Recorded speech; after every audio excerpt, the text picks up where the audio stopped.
This is Julianne Condia, host of Rewritten. Thank you so much for listening to the following broadcast on Public House Media.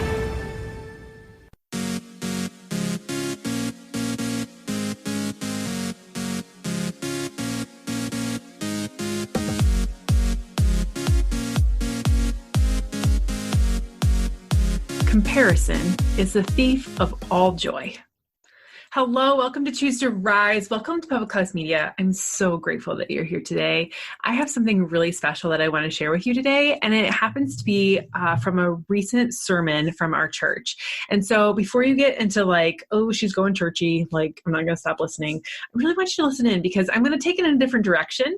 I'm going to definitely take the concept. And if you do want to learn more about our church, or if you want to hear the full message and, not how I butcher it, but how it was actually done, you can head over to the show notes of the show, and I will, or the description here on Facebook, and I will have the link there where you can go directly to Tyler's teaching and how he shares so eloquently. We had a series recently that was all about being unstuck, and we looked through the chapter Romans 12, and really kind of broke down some of the pieces in here and really looked at it in the lens of relationships and where we are at with our relationships with ourselves, earthly relationships, heavenly relationships, relationships in marriage, relationships in parenting. And it was just really powerful to think about how all the ways that we feel stuck in this world and all the ways that we can become unstuck just simply by choosing things differently and really following the way that God laid it out for us. And so I want to read a little bit from chapter 12, Romans 12, and then just really kind of go through the four pieces of how we get unstuck in life. So Romans chapter 12 says, I appeal to you, therefore, brothers, by the mercies of God, to present your bodies as a living sacrifice, holy and acceptable to God, which is your spiritual worship.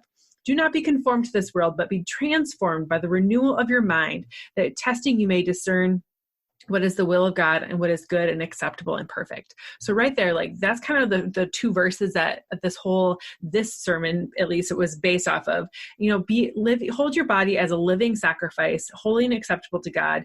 And then do not be conformed to this world, but be transformed by the renewal of your mind. And be thinking about how you can get unstuck in life really is just a matter of transforming your mind and not falling into the pit of comparison and not falling into the ways of the world. And so, comparison is really easy to get wrapped up in because it's oftentimes a place in our lives where we start to hold ourselves against each other or measure against each other with depending on how we look, how we feel, what we have, what we don't have, what we've experienced in life. All kinds of things can get us wrapped up into the conformity of the world and what other people's opinions are, what other people's experiences are, the whole thing. And what we talk about a lot here on Choose to Rise is making sure that we are getting unstuck from those things, that other people's opinions are none of our business. And it's just a way for us to not conform to the pattern of this world, but to renew our heart and mind into what Jesus and what God really has in store for each and every one of us, because we all have a special gift, and it's up to us to find those gifts and use those gifts accordingly. And so comparing yourself or your kids or your life or whatever to other people can be super defeating, and be defeating because we're not meant to live the life of other people. We're supposed to live the life that God gave us. But when we start to compare ourselves and start to judge ourselves based on what other people have and do, that can kind of not feel so good because things aren't supposed to be equal. Things aren't supposed to be the same. They're supposed to be different. We need to think about it in that way. So how does God help us get unstuck? How can we get ourselves unstuck from this mindset of trying to live like and be like everyone else in this world? And the first one is to take our focus off of others, right? Who does God want us to focus on? There's two people that really matter in this world: your relationship with yourself and your relationship with Him. And when we put our focus on other people, that's when we start to really think about how I have or I don't have, or what I'm doing, what I'm not doing, what I'm saying, what I'm not saying compared to other people. And other people's opinions are none of your business. That's a Jensen Chero quote. And so we need to celebrate what we do have. We need to celebrate the one who loves us. We need to celebrate the one who gave us life and continues to love us. And what other people care about doesn't really matter. What we care about matters, and what God cares about us matters. And those are the only two things that you really need to know. And we need to really recognize who we are and whose we are, and not so much about comparing our lives to other people. So the first step is to just take your vision off of everyone else and really just kind of look internal. I know even for myself, like when I was, trying to figure out who I was as a human, all the way up to this point, I'm still trying to figure that out, right? If we're completely honest.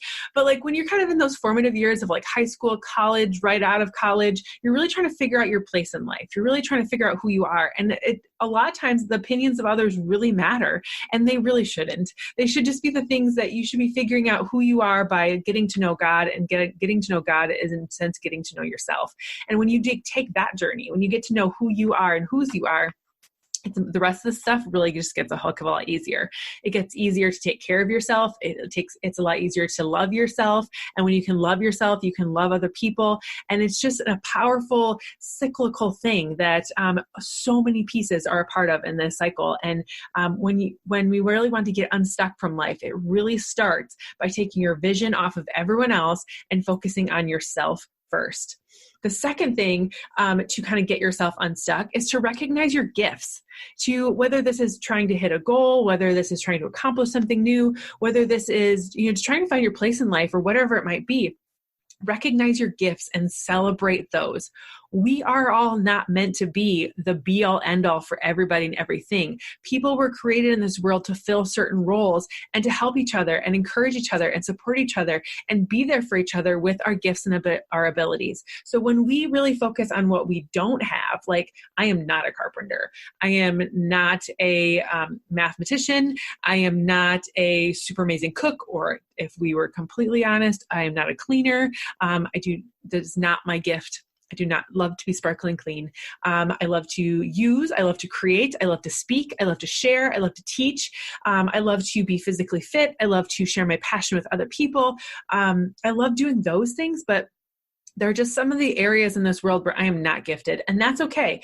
Putting my focus on what I do have, putting my focus on the grace and the gifts and abilities I've been given is a big thing. So the second section of Romans, what is in Romans 5, so we, though many are in one body, have been given grace given to us. Let us use them. If prophecy, then in proportion to our faith. If service, then in our serving. The one who teaches is in his teaching. The one who exhorts is in his exhortation. There's one who contributes is generosity. And the one who leads is with zeal, is the one who does an act of mercy with cheerfulness. Like, own your gifts, right? God's given each and every one of us special gifts and special talents, and you should own those things and go do things that bring you joy. And most likely, those are the gifts that you've been given.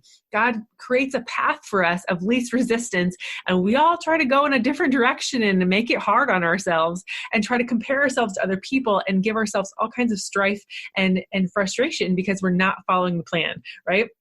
The fourth one, or the third one actually, so put your focus focus on yourself and not other people.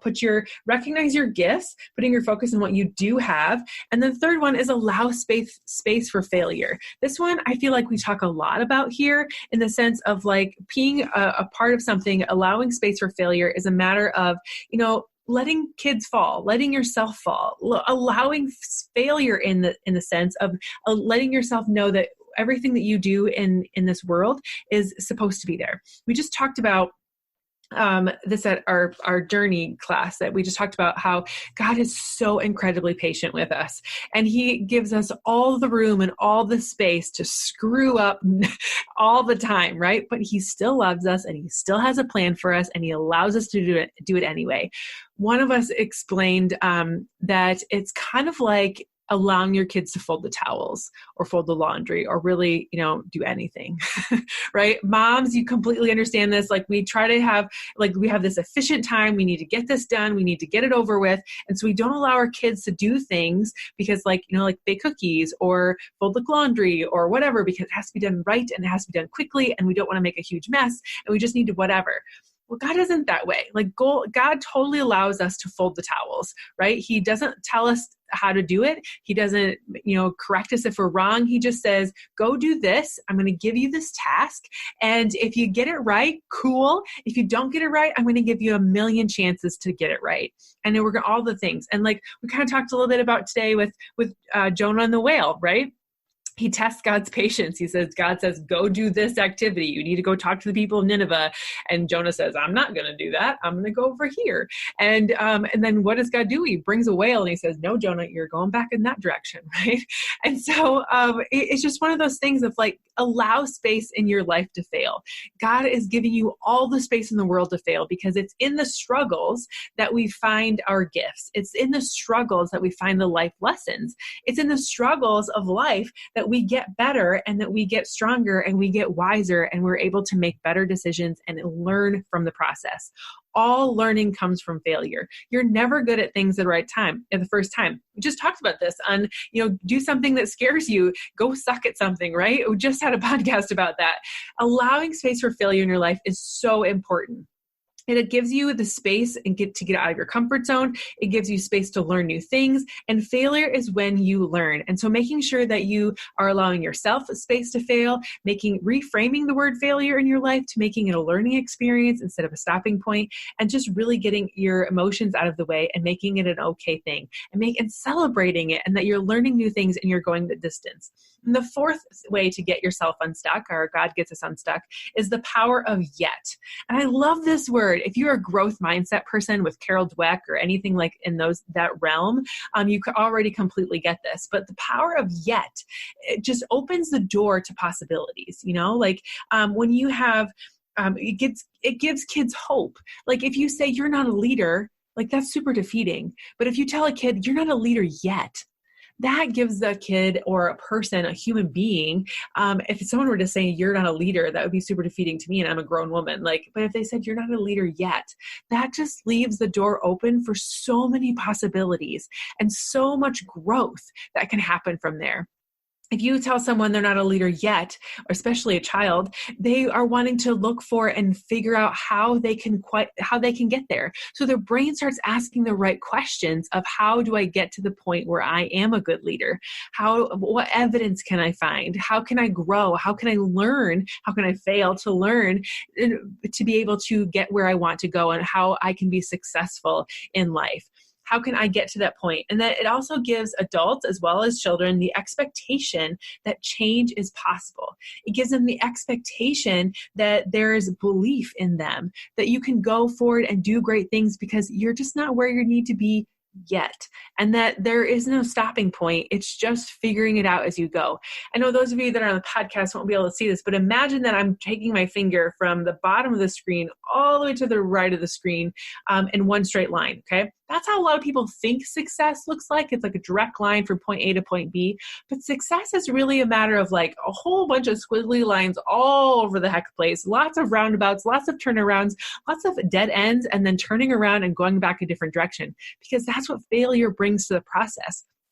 But as you learn and as you keep the mindset that yet is it to come, and you will get there in the end, and eventually you're going to build stronger relationships with yourself. You're going to build stronger relationships with other people. You're going to learn and continue to have a growth mindset, which only helps you get unstuck from all areas of life and gives you that resilience skill that gets you through everything in life. Because if you have nothing at all, if you have resilience, you'll be able to achieve anything. If you have that grit mindset that allows you to get unstuck from the things that you're at and get rid of the stopping points and just make them yield signs in life, you're going to get a lot of places heck of a lot faster than if you stop and give up entirely. The only way that you stop in life is if you give up and quit. And I want to encourage you not to quit in life. I want to encourage you not to stop. I want you to keep going. I want you to make it through the end. I want you to believe in the power of yet. I want you to allow space for failure. I want you to focus on the gifts, recognize the gifts that you already have inside of you. And I want you to take the focus off of other people and really just love who God made you to be as yourself, so that when it is time, you are confident in who you are. You have the skills and abilities that you've mastered. You've transformed your mind. You can go out and love as Jesus loved and go serve other people. But it all starts with you. And when you can get unstuck yourself, you can help move the mission, and you can help move along with people and help encourage people along the journey. Today, I hope one of these ideas, one of these concepts stuck with you, that you're able to get unstuck in life from one of them. And again, if you want to listen to all of Tyler's lessons, I encourage you, I will put the link here in the post, So you can listen to the whole all in. And if you're all about listening to church online, or if you don't have a place to plug in yet, I would encourage you to catch the live broadcast of our church services every Sunday at 9:15 and 10:45. And you can go there and watch past services in the broadcast section of our website as well. It's a great way to be connected to a church and learn and grow and have a relationship with Christ without necessarily always having to be right there in the service at the time. So thanks so much for joining me today. If you appreciate this show, I just felt like this was something I need to share. Like, I'm not trying to preach. I'm just trying to share the things that have really helped me in my life. And these 4 concepts were not things that I've not heard before. There were just a new spin on them. And, I'm always here to help you rise up out of your current situation to live your best life. And if one of the pieces that you feel like you're stuck in this world, I hope that one of those 4 concepts will help you get unstuck and help you live your absolute best life possible. So please share this episode. Tell other friends about Choose to Rise. Go to Apple Podcasts. Leave us a rating and review. It helps more people across the world find us. And thanks again so much for listening. I will see you all here next time.